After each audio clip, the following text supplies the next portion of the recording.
दोस्तों, अमेरिका के white house की तरफ से एक खास स्टेटमेंट भारत के लिए जारी की गई है और इस स्टेटमेंट में अमेरिका ने अपना गुस्सा भारत के ऊपर दबाकर उतारा है। एक तरफ तो रूस यूक्रेन में रुकने का नाम नहीं ले रहा है, जिसकी वजह से अमेरिका की दबाकर बदनामी हो रही है, और दूसरी तरफ रशिया भारत को एक के बाद एक बम्पर ऑफर देता जा रहा है और यही बात अमेरिका से नहीं देखी जा रही है।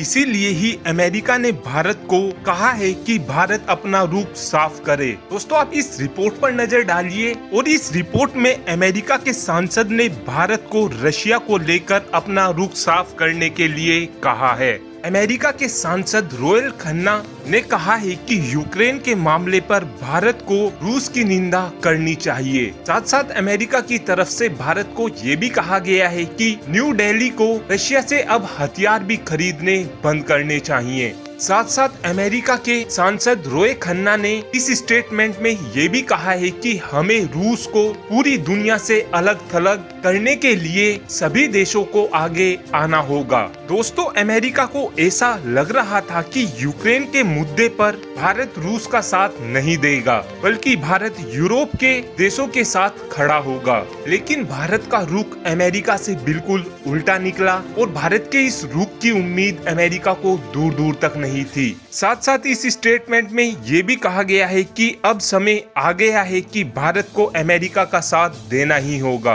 और अमेरिका ने ये भी कहा है कि जब चीन ने भारत के ऊपर गलवान घाटी में अटैक किया था तो उस दौरान रूस ने भारत का साथ नहीं दिया था, बल्कि अमेरिका ने भारत का साथ दिया था।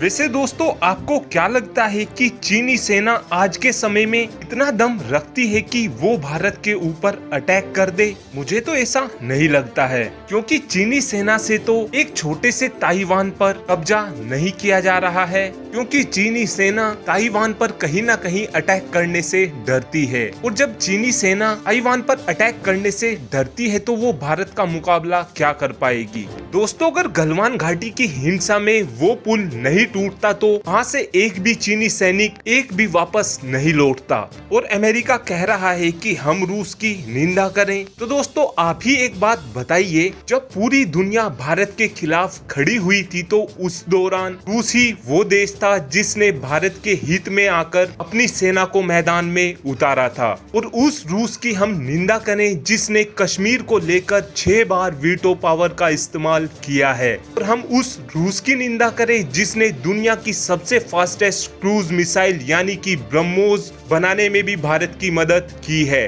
और वहीं अब तक की अमेरिका की हुई मदद के बारे में बात करें तो दोस्तों, अमेरिका ने कभी भी कश्मीर को भारत का हिस्सा नहीं माना, और अमेरिका ने भारत के कभी भी न्यूक्लियर प्रोग्राम को सपोर्ट नहीं किया, और स्पेस के सेक्टर में भी अमेरिका ने कभी भारत की रत्ती भर भी मदद नहीं की। तो दोस्तों, आप ही बताइए कि क्या भारत को रूस का साथ देना चाहिए या फिर अमेरिका का? आप इस बात का आंसर कमेंट बॉक्स में दे सकते हैं। Thanks for watching this video. Have a good day.